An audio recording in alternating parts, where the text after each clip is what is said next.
After a while, your air filter gets dirty. After a while, what's the other thing? Air filter. Your oil goes. The sludge. Sorry, someone was saying something? Eventually. Sorry? Eventually, it will affect it. There's so much. No. The sludge gets messed up. Right? The sludge, the oil, the air filter, you got to change your fan valve, you got to change all of this, you got to change all of that. Right? That's 2. Then you get the third one, right? Wherein is the driver. The driver. The energy is coming through, but the car is being driven recklessly. There's no fuel, like you have, on these fancy cars nowadays. Every time you come to a stop street, the car switches off. It doesn't waste fuel. You understand? It conserves the fuel. In a similar manner, as she correctly said, at one time or the other, depending on how everything else works or does not work, the ruh in itself is affected by it. If you don't fill up your engine regularly and you keep on letting your ruh run on empty, what happens? You get dirt in your fuel line. And what happens? The car starts to... Do you understand? So some people constantly run on empty.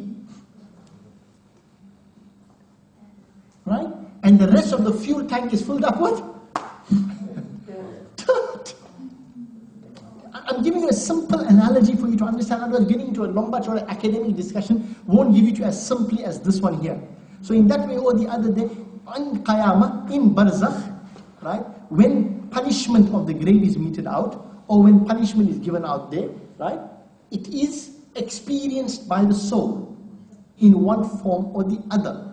Because the soul is the original. But now it came with some excess baggage. It came with the mind. It came with the nafs. And all of these things are linked to the soul because that gave the soul its identity. That gave its soul its identity. Remember we spoke about the fact there that Allah subhanahu wa ta'ala in Surah Al-Araf, Allah took the primordial covenant from all of us, and Allah asked, and He removed us all from alam al-arwah. Alastu bi rabbikum, am I not your Lord? And we all said, qalu bala shahidna. There was no sense of self then. We were in our pre-Adamic states. We were in our states as potential human beings, right? And we were pure souls. But we possess all the faculties that were necessary for us to be able to have hayat, ilm, qudra, irada, sama', basar, and kalam. You've gone through this. I'm not going through it again. You understand it. These were the 7 ummahatul sifat, or the core attributes in every soul, right? Because these are core attributes of the soul itself. And this is what enables the body to function in the way it does, right? Using the inward and the outward faculties. But when the soul is removed, finally, what happens? When you go into the khabar, Allah asks you, man rabbuk. Malaika asks you, man rabbuk. Where's your ears there, Baba? Where's your ears there? Ma dinuk. Ma kunta takunu fi haqqi had. Who's talking then? You can't say it's your mouth. You open your mouth and then you get a hold of sand inside your mouth. You understand? And where is the ruh? Where is the ruh? The ruh went zip straight through the 6 foot grave inside there. Why does Allah teach us to say Assalamu alaikum ya ahlul qubur? If the end all and be all is to be in that physical grave that you and I know, like in our graveyard here. Why does Allah say Assalamu alaikum ya ahlul qubur? Who are you addressing? The people of the grave. The bodies in the grave. The soul. Or the souls whose bodies are occupying that grave. And where are those souls? Alamul Barzakh, in the intermediary state. How could something here so far away? Where is Alamul Barzakh? From the Qabristan. What? Like in a parallel world next to the Qabristan. I'm purely giving you these things. Look, the ruh, I understand the ruh is a very difficult discussion. And I can trust me when I tell you that very few people will ever to engage in this type of discussion. You understand? So where is the Alamul Barzakh then? You know, like in a parallel world, like a bubble world here, and there's, the Alamul Barzakh, I heard it. You know why? I was right there, I was in a bubble universe there, and I heard, no. Alamul Barzakh is in a different dimension and realm altogether. How did the ruh hear? How did the ruh hear at such a distance? Which Allah only knows how far. I'll give you a second example of this. This is another beautiful one. The child who's in the womb of the mother, في ظلمات ثلاث. The endometrius and what else now? Come on, you'll do all these things, you'll cut through those things. Right? But what's the distance? What's the distance, or how thick is the veil between one world and the next? Centimeter thick. About a centimeter thick. About a centimeter thick. If you were to tell that child in the womb that this is your world that you are living in right now, occupying the space of your mother and making it big and fat, right? If you were to tell that child in the womb, look here, my darling, there is a 1 centimeter veil, thick veil, that veils you from a world which is so big with beautiful trees and oceans and animals and billions and gazillions of people. Would the child believe it? And what's veiling the child from that world? 1 centimeter of skin. Am I right? It has to go through a purgatory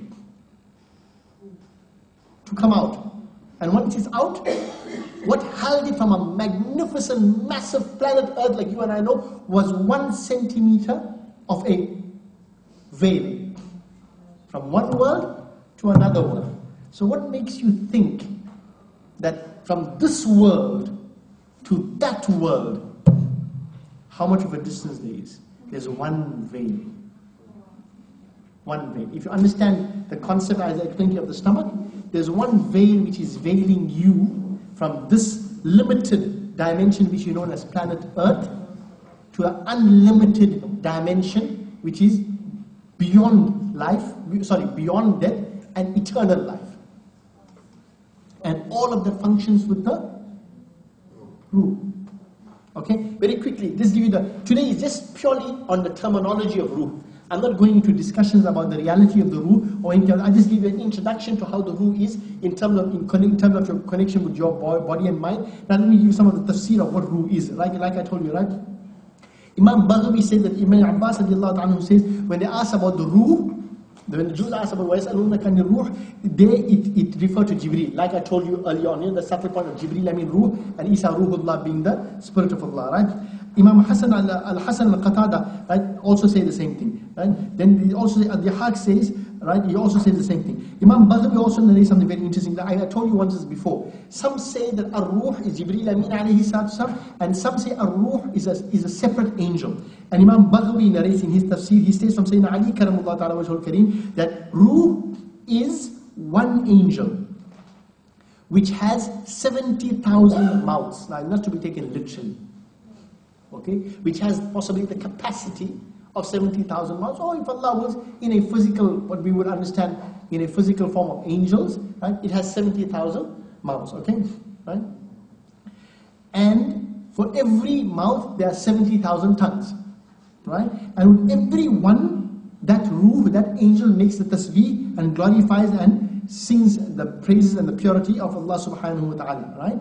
Then Mujahid also says that, right? Right? And he says ruh is a creation. There's also a separate creation altogether. Imam Mujahid says that they are a separate creation altogether who are like in form like Adam alayhi salatu salam's children, Ibn Adam. Meaning they have human form or human, what's the word? Faculty. No, not human faculties. They look like humans but they're not humans. Right? And these are malaika. They do not eat, nor do they drink. That is ruh. Now what does that mean? What does he mean by this? He says malaika are a nurani makhluk. They are created of light. And you know malaika can morph. They can shapeshifters. Right? Jibreel can shapeshift into a human being. Basharan sawiya. These other malaika came to meet Ibrahim alayhi salam and they came in the form of human beings. When Ibrahim alayhi salam offered them food, they declined. Why? Because although they took their ruh, their spirit, because they also have ruh, their spirit has the ability to morph into human beings as well. But because their essence is free from eating and drinking, in spite of them being able to change their shapes, they still won't change their nature. Understand that? Okay? Right? Sa'id bin Jubayr states there, right? He states that besides the arsh of Allah subhanahu wa ta'ala, right, there is nothing greater which Allah subhanahu wa ta'ala has created and more honored that Allah subhanahu wa ta'ala has created there than the ruh. Okay? Right? Right? He says the capacity of the ruh and the potential of the ruh is so great. If you were to unleash the capacity of the ruh, right, and this is said by Sa'id bin Jubayr, he said if you were to unleash the capacity of the ruh, the 7 heavens and the 7 earths and the known universe and the unknown universe there, right, the ruh would be able to absorb it all in. The ruh would be able to absorb it all in. We won't affect it. Impossible? Impossible? I know it's possible. No one can disagree with the point. But why is it possible? Give me another example. Yeah. Give me another one. Why is this possible?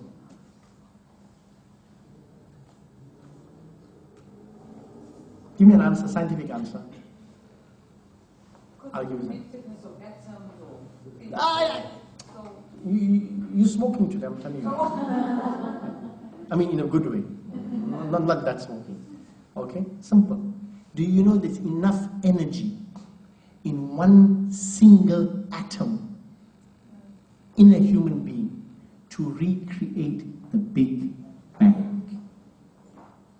That's a scientific fact. There's enough energy, if correctly unleashed, right, and unbridled, there's enough energy in that one single atom in you to recreate the entire. You know what's the Big Bang? The creation of the one atom in you has enough energy to create that, and that's something so physical. Imagine the power of your ruh then. Understood that one? Just for your information, your brain has 7 to the power 16. You know 7, 0, 0, 0. And then put another 15 more next to it there. Atoms. How many? 3 zeros by 16. How many is that? I know sectillion is by to the power 32. One before, one after, one before that, 16. How many atoms is that? Are you aware of that? But these are some of the amazing facts, very interesting. But it's fact, go check it out. 7 to the 16 power, I don't know how it works. I'm not very good at that. That's how many atoms there are in your brain only. You are Alamu Saghir. You are the microcosm of this universe. This is stupid interesting. I'm just showing you how clever I am now, because I read interesting facts. And there's enough bacteria, there's more bacteria in your mouth than all human beings on planet Earth. No. I mean, medical fact, I read it yesterday, that's why I know you can't dispute it. I'm putting a point across to you. I'm putting a point across to you that you are Alamu Saghir, you are the microcosm of the universe. Don't underestimate your physical body either. That's the point. Don't underestimate the mysteries and the marvels of this physical body. And if you appreciate and understand the mysteries and the marvels of the human body, you'll only begin to then try to fathom what the ruh is like. That if you were to lay out all the DNA and all the cells of your DNA and put together, it will go from here to Pluto. How's that for facts? It will go all the way to, if you were to unfold all your DNA, and you'll string it up, it will travel all the way to Pluto. 10 million kilometers, or plus minus. I think it's 10 million. That's about 10 million kilometers.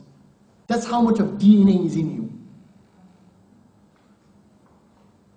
You've got to understand these mysteries in order for you to appreciate the soul. These Sahaba Kiram and Tabi'is and these scholars of Hadith and Tafseer just didn't give you these educated opinions just willy-nilly.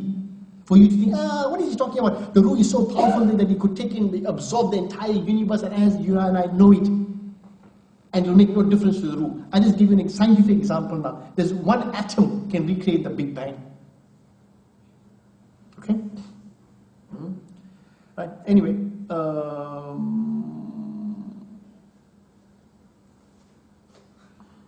okay, we'll stop for that moment there, right? And we'll continue to next week, inshallah. Any questions? I know I got your brain a little bit frazzled today. I'm sure you're going to do some soul searching today. Your group comes on. What happens to your next? Say it again, because I think that could be like it's